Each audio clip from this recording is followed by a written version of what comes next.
paano po natin siya i-interview? Doon sa grassroots, doon sa mga tao mismo nasa baba, ang pinakamaganda doon, maramdaman nila yung benepisyo.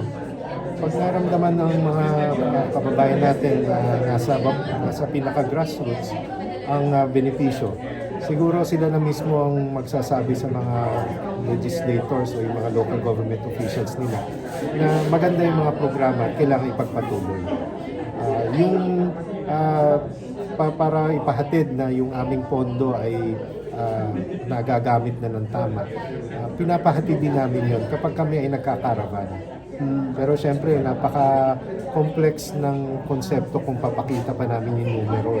So ano doon, mas importante na maipahatid yung tamang aruga at saka mga benepisyo. Kaya bukod sa yakap, ang ginagawa namin yan, yung mga ZBEN provider, for example, talagang ako nag-iikot, nag-ipag-usap sa mga hospital dahil ako isang hospital operator din before. At nagre-respond naman yung ating mga hospital, pati mga doktor. Like orthopedics, meron tayong orthopedic ZBEN package. Nag-umpisa ako, mga 2 hospital lang. Ngayon, 10 hospital na. So yun yung mga dapat maramdaman ng mga tao sa ibang parte ng ating kapuluan.